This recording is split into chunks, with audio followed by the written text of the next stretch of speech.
Aptsikina tanto klasy topoko vavy no naterako andray ny farabana ho ampiarintso mitry takariva ity anasako no ihany koa anaraka ny fotoana ny fampahalalam-baovao indray eto amin'ny fahitalavitra TV maromaro aloha teny vaovao izay hovoaposana aminao anatin'izay fotoana ny fampahalalam-baovao izay fa trangam-piarahamonina avy hatrany no hanomboantsika ny fotoana ny sehoana aitrano natsiravina tetsy amin'ny galaxie Andraharo Malial orinasa lehibe iray sy no tratran'izany aitrano izany saky tsy nisy niraisina intsony ny entana atao amin'ny ity toerana ity izany hoe antapitrisany maro ny tetebitsy ny fahavoazana dao aratsika avy hatrany ny fanadidina.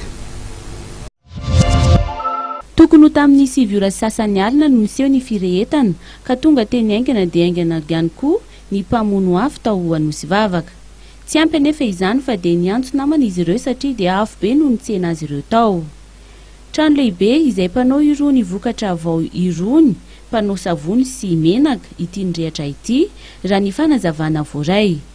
Tao amin'ny angara fitahirizana akora mora mirehitra no niandohan'ny afo raha ny filazan'ireo mpiampina izay toa tsy afaka nanao ninona akora satria mihidy ny trano.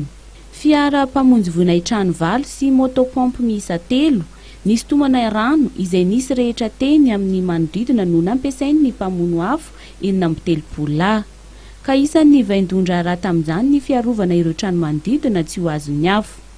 Ny roa tamin'ireo angara miisa 4 no avitra tamin'ireo trano mifampiankina raha araka ny fanazavana voaray. Tonga teny an-toerana ihany koa ny mpamono afo avy amin'ny Asekina na Nometanana ny mpamono afo n'Antananarivo. Io maraina io dia fantatra fa tsy nisy niasa ireo mpiasa miisa 700 izay miasa ao amin'ity orinasa ity.